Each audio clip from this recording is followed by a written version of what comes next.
Tercer bloque, perdón, con el diario del lunes, redacción abierta. Estamos hasta las 21 por Canal 10. Lo veíamos recién cuando nos íbamos a la pausa.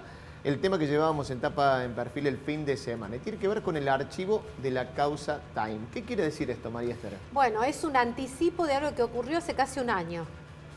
La paradoja de escribir... Nos remontamos a 2017, ¿no? Pero el archivo ocurrió en el 2021. ¿Y por qué se conoce el ahora? 30 de junio, es la gran pregunta.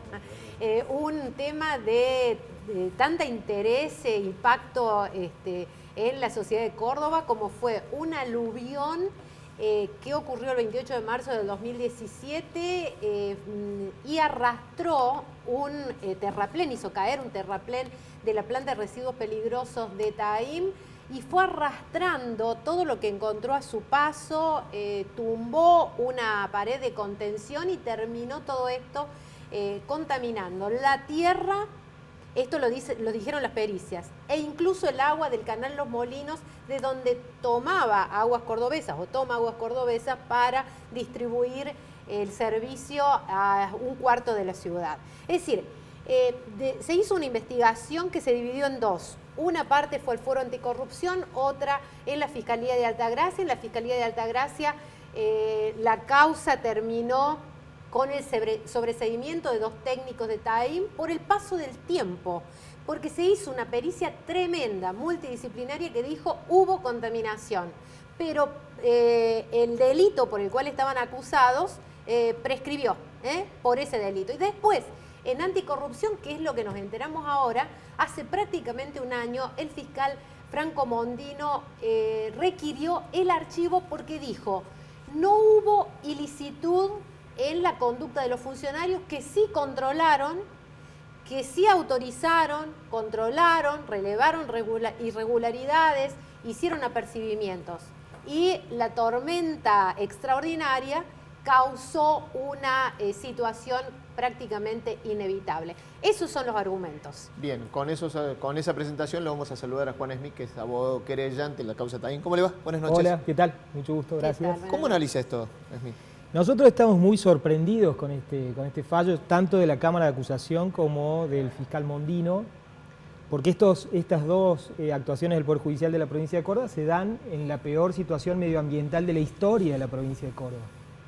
Pero además, como si fuera una broma de mal gusto, las sentencias, sobre todo la de la Cámara de Acusación, sale el Día Mundial del Ambiente.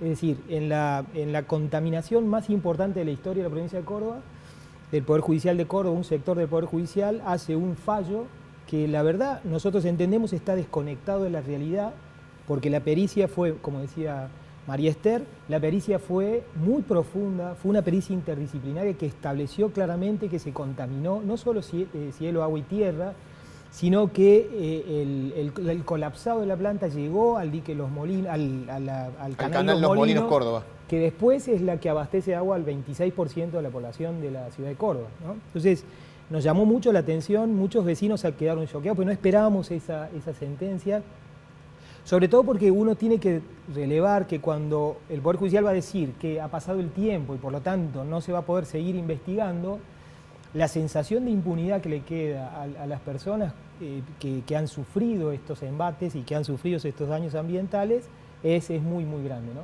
Tiene que ver con, o puede tener que ver también con las dos empresas que por lo menos están en gran parte implicadas en esto. Una es Taim, la otra es Aguas Cordobesas, las dos pertenecientes al Grupo Rogio. Entiendo, nosotros decíamos que hay personas que están muy contentas con estos fallos y claramente la mayor parte de la población de la provincia de Córdoba no ve con buenos ojos que estas cosas estén ocurriendo, ¿no? Vuelvo a insistir, porque esto es muy importante, nosotros estamos transitando una situación de colapso ambiental en la provincia de Córdoba. Por eso esperamos que el Poder Judicial no encorsete investigaciones de la profundidad que tenía que tener y que tuvo esta investigación penal preparatoria a una cuestión de tiempo, sobre todo porque la mayor parte del tiempo trasuntó en una pandemia, que el mismo Poder Judicial se encontraba en emergencia sanitaria. Muchos de los juzgados y fiscalías incluso trabajaron a media máquina porque tenían empleados, en la mitad de los empleados hasta hace muy poco tiempo, los empleados a distancia y algunos presenciales, o sea que, bueno, nos hubiera gustado que la sentencia explique de mejor manera por qué el paso del tiempo permite desvincular a los ahora eximputados, ¿no? Doctor, ¿y cómo sigue ahora las dos causas? La de Altagracia por contaminación, ¿hay posibilidades de que se revea el sobreseimiento que dictaron hacia los dos técnicos de TAIM? Entendemos que sí, dos cosas. Entendemos que sí hay posibilidades, para eso vamos a tratar de citar al Tribunal Superior de Justicia, es decir, que sienta alguna empatía con lo que ocurrió. Por eso vamos a casar esa sentencia, vamos a presentar un recurso de casación. Y la otra cuestión es que el archivo que produjo el fiscal Mondino, urgentemente hay que desarchivar eso, nos enteramos hace muy poquito de esa situación, claramente hay que desarchivar porque tal cual en la resolución del fiscal Mondino expresa que hay 10 cuerpos de prueba. Y nosotros pensamos que en este expediente el Estado habló muchísimo. Es decir, hay muchas autorizaciones, muchas prefactibilidades, ha hablado mucho el Estado respecto de las situaciones anteriores, durante y posteriores al evento del 18 de marzo de 2017. O sea, hay responsabilidad de funcionarios, clara, concreta, ¿entienden no solo ustedes? Pensamos que hay responsabilidad de funcionarios, sino que además hay que entender que los funcionarios públicos, mientras siguen siendo funcionarios públicos, no prescribe la acción penal, hasta que cesan en sus funciones. Entonces, es interesante indagar, pesquisar más profundamente cuáles fueron las actuaciones de esos funcionarios que permitieron que una planta de la envergadura de TAIM se instalara en un palio cauce. Además tenemos claro que esa información de que la planta se había instalado en un palio cauce, los funcionarios que autorizaron la instalación, le dieron prefactibilidad, conocían. Vamos a explicar para aquellos que nos están mirando qué es la instalación de una planta de residuos peligrosos en un palio cauce. Un palio cauce es un curso de agua muy antiguo que claramente tiene la chance de revivir cuando hay un evento extraordinario como el que ocurrió ese 18 de marzo de 2017. Una inundación después de una tormenta impresionante. Exactamente. Y eso los técnicos advirtieron al Estado previamente a la autorización y aún así fue autorizado su ubicación y claramente nosotros necesitamos que la justicia de la provincia de Córdoba determine las responsabilidades, si las hubo, y en caso de no haberlas, nos diga que no fueron responsables, pero de ningún modo en un delito ambiental en donde los efectos del delito todavía no han cesado, la prescripción de la acción penal nos parece absolutamente... Ahora, doctor, ¿por qué en la causa donde se investiga a los funcionarios públicos o quién podría pedir el desarchivo? ¿Quién está habilitado? Porque es una causa que no tiene querellantes. Esta causa no tiene querellantes, pero los vecinos de Santana son querellantes en la causa principal de TAIM, es decir... En la de contaminación de Altagracia. Entonces van a esgrimir esa representación en el pedido de desarchivo. ¿No los habían rechazado ya en alguna otra oportunidad donde pidieron participar? No expresa el fiscal en la resolución que produce el archivo, no expresa esa situación, no la expresa, así que nosotros vamos a pedir ese desarchivo. Por supuesto que claramente los vecinos se van a tener que constituir y tienen derecho a constituirse en esta causa de los funcionarios públicos en querellantes particulares, así que lo van a hacer seguramente. ¿Y quién tiene que resolver eso? ¿Piden el desarchivo y quién lo debe resolver? El mismo fiscal, el doctor Franco Mondino, va a tener que...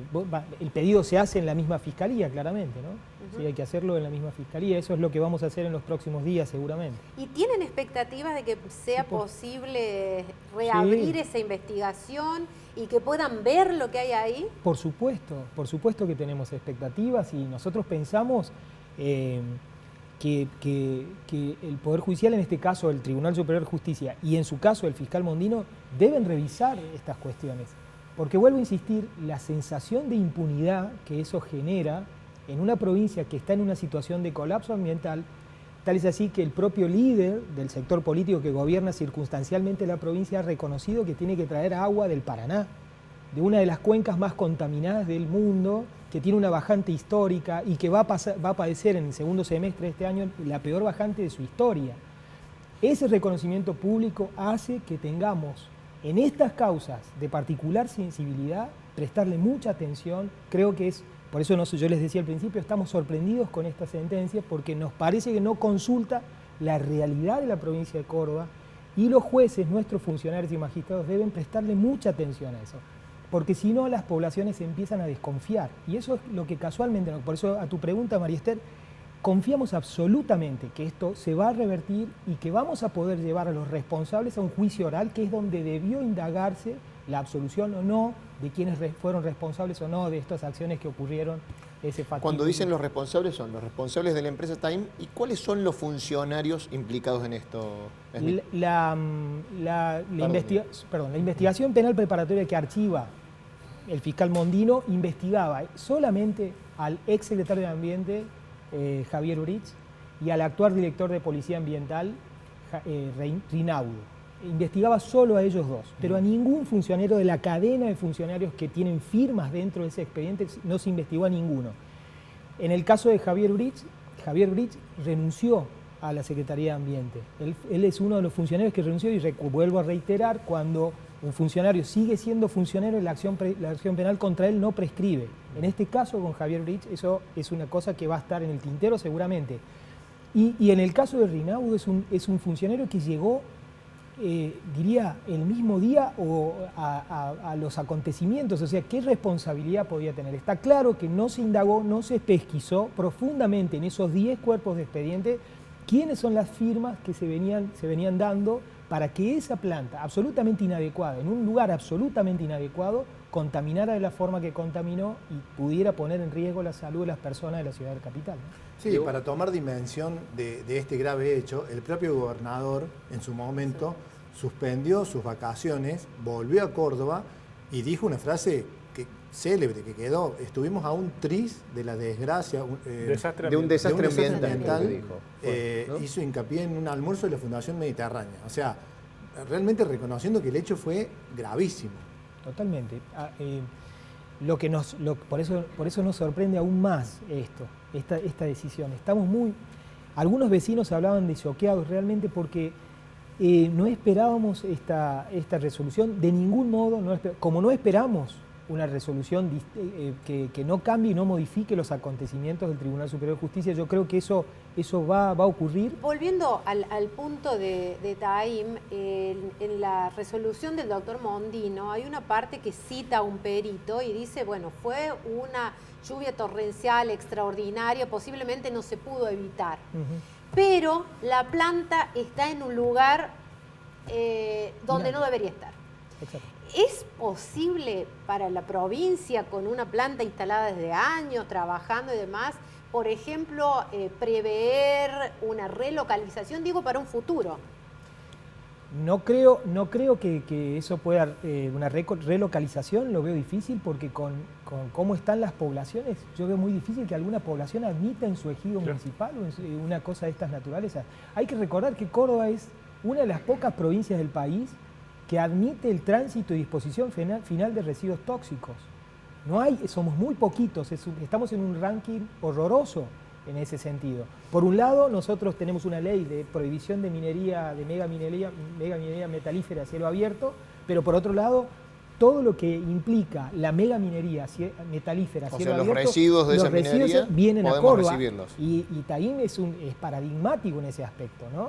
Entonces, yo creo que nosotros tenemos que volver a redefinir estas cosas claramente, porque hay que reconocer, y sin dudas, que eso pone en serio riesgo el derecho a la vida, el derecho a la salud y el derecho al ambiente sano de la población. Es decir, hay que entender claramente esto: todos estos 3 derechos cruzan transversalmente cualquier aspecto de la sociedad. No se puede hablar de desarrollo si vos no tenés una población sana, cuidada, con ambiente sano. No podés hablar de educación, no podés hablar de seguridad, si estos 3 derechos en tu provincia no están ahí. Y la provincia de Córdoba ha bajado los estándares mínimos establecidos. Por eso la situación en Córdoba es de colapso. Juan Smith, muchas gracias por estar ustedes, aquí en el Diario del Lunes. Nos vamos a una nueva pausa, corte, y ya volvemos y hablamos del transporte en la ciudad de Córdoba. Pausa y ya venimos.